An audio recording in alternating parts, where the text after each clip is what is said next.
Yeah. What if I told you he's really nice?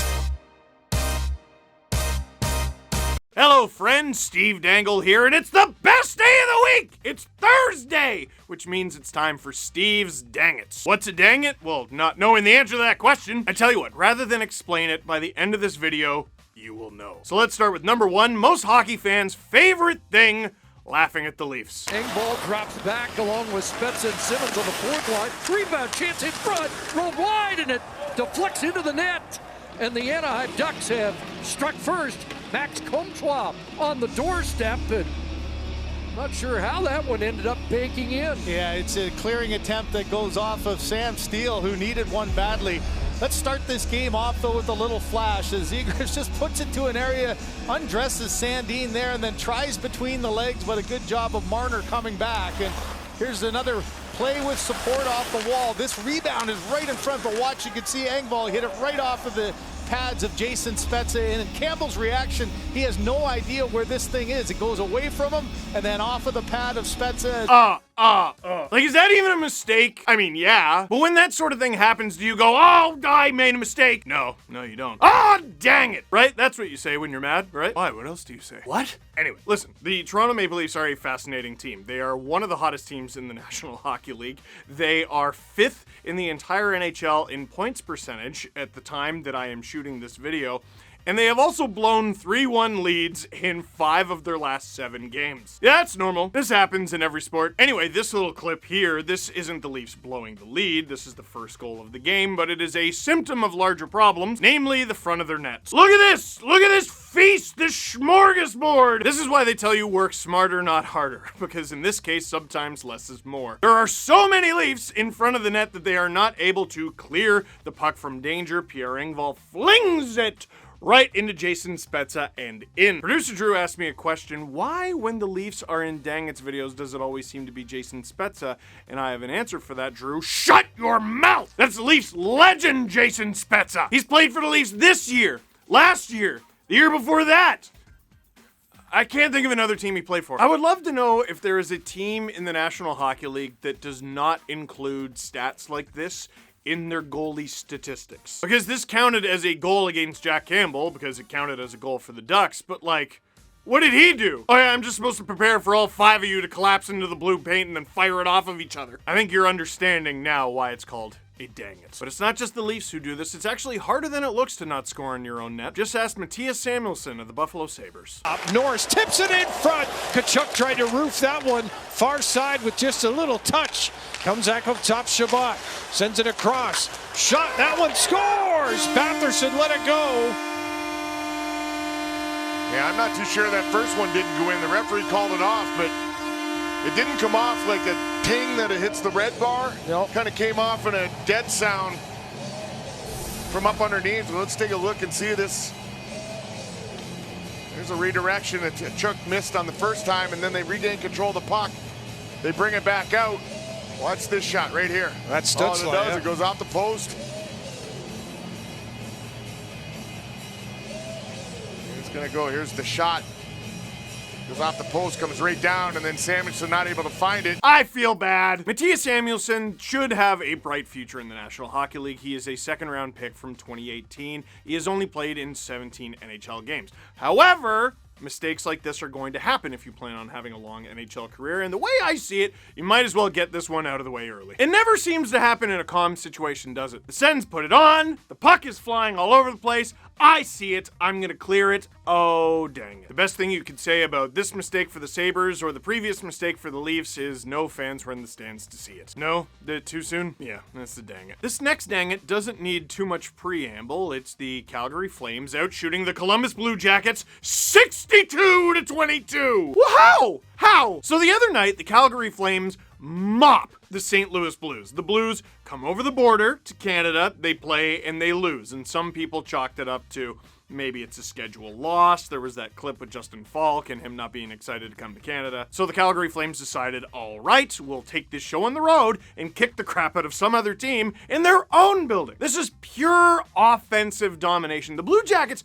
still managing 22 shots. Like, that's a relatively average number of shots. It's a little on the lower side, but I believe it. 62? Elvis Merzlikins had to face over a shot on goal a minute and still managed to leave the game with an above 900 save percentage? Thank you to producer Drew for pointing this out. This is the most shots on goal by a visiting team in a regular season game since the NHL started tracking shots on goal in 1955-56. That's unnecessary. Yo, get this.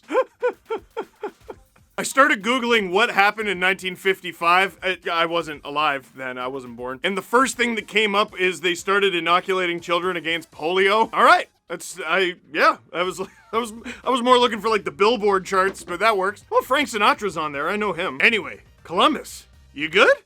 That's a dang it. Now, I wanted to get that fun one out of the way because we're going to go to a not so fun one right now. What is Aaron Dell thinking here? I mean, I'm sure you've seen this by now, but here's the clip again of Aaron Dell.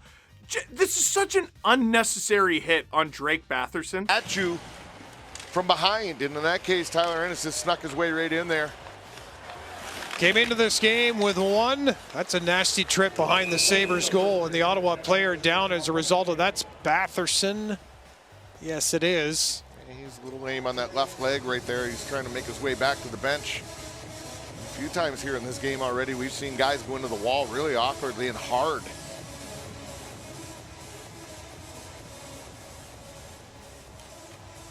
Let's take a look at it here and see exactly what happened. Here he comes back.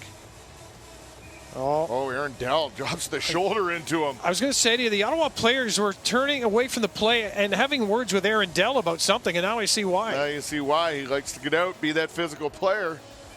He didn't leave his feet that time, though. Marty? That is not good news for Ottawa. No. And I think the reason this hit is getting talked about the way it is this isn't your typical situation. This isn't like a Tom Wilson hit where people are like, is it or isn't it clean? Did he or didn't he have enough time to react or get out of the way or let up on the hit? This is just a goaltender having a bad night. He's getting pumped 3-0 in the first period, taking out his aggression with an illegal check on an unsuspecting, vulnerable player. And on top of that, we now know Drake Batherson is going to miss 2 months with a high ankle sprain and an All-Star Game appearance, which you never know, could be a potentially once-in-a-career occurrence for him. You never know. Maybe he'll bounce right back and be right back in the All-Star Game conversation. You never know. It's certainly a knock against him. It's just, there's often only 1 or 2 players who go, and I often think of Brady Tkachuk or Thomas Chabot. Maybe Tim Stützle will get into the conversation, Now, Aaron Dell was suspended for 3 games, but, who cares? I'm reminded of one of my favorite chirps from one of my least favorite general managers. John Ferguson Jr. was the general manager of the Toronto Maple Leafs back when Thomas Caberlet was infamously hit with an illegal check by Cam Janssen of the New Jersey Devils. Caberlet was taken out of the lineup and he was a key defenseman for the Leafs. Janssen was suspended and he was, some 4th-line enforcer for the Devils. When John Ferguson Jr. was asked about the suspension, he said, I think the real punishment would be making him play 20 minutes a night. The Sens being without Drake Batherson for the next 2 months is a big deal. The Sabres being without Aaron Dell for 3 games? Who cares? It's so unnecessary. It didn't need to happen. That's a dang it. Now, for our next dang it, getting back to regularly scheduled fun, Connor Hellebuyck, stop doing this! The other night in Columbus, one of his lower minutes totals. But that one off the foot from Evgeny Malkin at 6:55. So the plot thickens here. A 1-goal game. Turnover. Carter! He scores! We are tied at 2!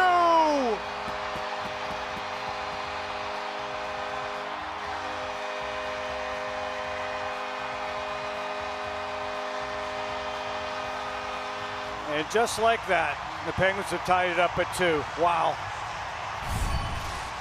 Let down your guard for 1 second. Carter wins the faceoff. The Penguins get the tip in. Hellebuyck right to Carter, who anticipates. Knows that Hellebuyck has got to scramble to get back into play. Look at Hellebuyck. He just was not in a good position to make that play whatsoever. If you're a goaltender, and generally one of the best goaltenders in the entire NHL, tend the goal! What's wrong with just letting your defenseman get beat? Because that's probably what's going to happen here. The Penguins are going to get to the puck first, and they'll be behind the net with it. Usually when a goalie leaves a yawning cage, I say something sarcastic like, oh, it's the easiest goal of his career. This is actually a smart play by Jeff Carter. Evan Rodriguez is going behind the net. He's probably going to get there first, and Jeff Carter knows this. So Hellebuyck is leaving the net to play the puck. He does the little shoulder check thing, and Carter knows, oh, I can no longer be seen. So he goes into the corner where he knows the puck is going to be, and lo and behold, there it is! Now, he maybe didn't anticipate the exact bounce that it was going to take. That was maybe the one fortuitous thing, but he read the play from the face-off. From at very least the moment the puck crosses the offensive blue line for the Pittsburgh Penguins, Carter knows what's going on, and Hellebuyck doesn't. Bad decision, bad bounce, right onto the stick, goal. Tie game, third period. Oh, buddy, that's a dang it. Now, for our next dang it, the goalies get a little bit of redemption here. Because I'm always saying, if you're a goaltender, tend the goal! And in this one, we have an instance of a goaltender saying, I can't! 2-on-1 Calgary, might be a 3-on-1. Here's Tkachuk into the zone. Down low to Gaudreau, back in front, they score! Lindholm on the power play, and it's 3-1 Calgary.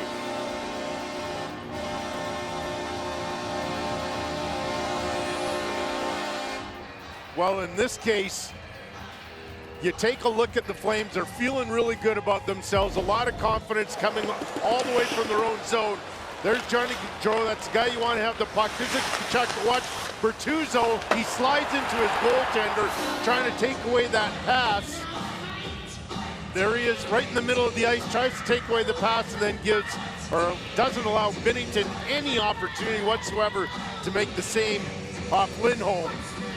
And I have to tell you, I'm pretty impressed with Binnington because he didn't slam his stick on the ice or point fingers. Robert Bertuzzo, trying to do the right thing and helping out Jordan Binnington, skates right into Jordan Binnington like he's a bowling pin. Binnington's sitting there, the puck is sitting there, and the Calgary Flames take advantage with a goal in what would be a very, very, very long night for Bertuzzo, Binnington, and the entire St. Louis Blues roster. That is a dang it. For our next dang it, going back to the Ottawa Senators, Josh Norris is a really underrated young player in this league. Nicholas Backstrom is an older, really underrated player in this league. Who will win? Take a look. Norris goes to the bench to get a new stick. As Favari gains the zone, there's a shot by Ovechkin for the hat trick and turned away by Murray. Brady Tkachuk's pass. Scooped up by Norris, gave it away. Here's a chance. Backstrom on the backhand scores. On a turnover, Nick Backstrom wins it in overtime.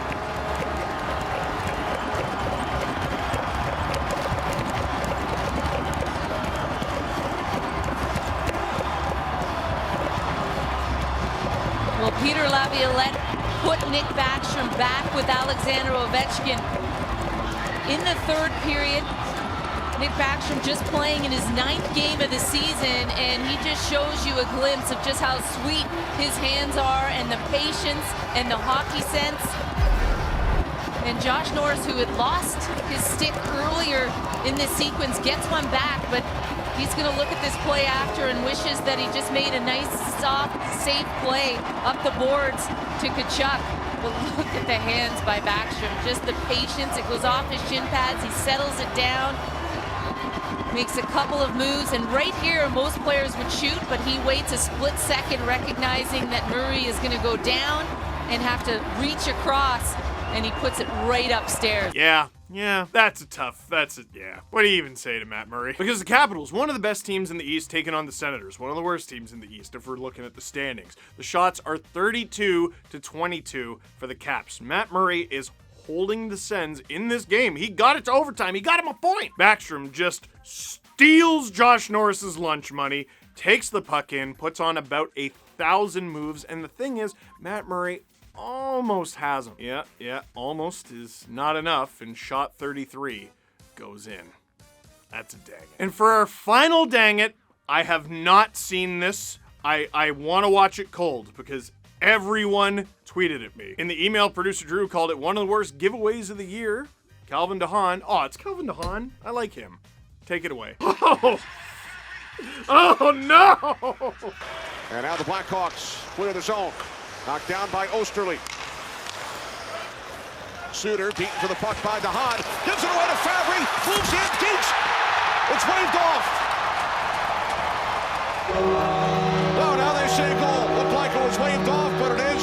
Robbie Fabry, who puts the Red Wings on the board. Well, Blashill tried the timeout. He's made the goalie change, and he gets a break here. It's an absolute gift. A brain cramp for DeHaan. He puts it right on the tape of Fabry. He walks around. DeHaan tries to recover and make up for it, but he can't. No idea what he was thinking on that play. And Fabry makes him pay before he tries to save it. So does DeHaan as he dives into the net. But that is an inexcusable assist, and the Red Wings have some life now after this flooper from DeHaan. Yeah. What if I told you he's really nice? He is. He's really nice. He's funny. Underrated quote. Leave him alone. Yeah, that's a bad one. Chicago Blackhawks are having a great night. They're winning 4-0 in Detroit against Detroit. And can we show it again? This is the moment where it starts to head south. Gift, a brain cramp for DeHaan. He puts it right on the tape of Fabry. He walks around. DeHaan tries to recover and make up for it, but he can't. No idea what he was thinking on that play. And Fabry makes him pay before he tries to save it. So does DeHaan. Oh man, it really is bad, eh? He tries to make up for it. Gives it right away to Robbie Fabry, and he decides, I'm Marc-Andre Fleury's backup goalie right now. And it doesn't work. It almost works. It would have been nice. It might have even put it in hat picks. It still might have been in dang it. I don't know. We need a video series that's somewhere between hat pick and dang it called like, woo. But that's an embarrassing goal for the Blackhawks to allow in a game on the road that they were winning 4-0 that ended up getting pretty close. In fact, in the third period with just minutes to play, the Red Wings managed to pull within one, even though they weren't quite able to pull it off. In what should have been a rout, the Blackhawks left the ice looking kind of cranky after this one. I watched the game. It was actually a really fun third. That play, that's a dang it. So, what'd you think? Were there any dang its that we missed? There's a lot of hockey going on right now, and the schedule getting rearranged and everything. We're going to forget stuff. So, please, leave a comment in the comment box down below. If we missed one, and we judge it, we will put it in next week's video. But for now, that is it for this one. Thank you very much for watching. Click like if you like this video. Click subscribe, gosh darn it. Dang it. If you really liked it, tell all your friends. If you're a goaltender, you know. Shop sportsnet.store. Get it on a shirt.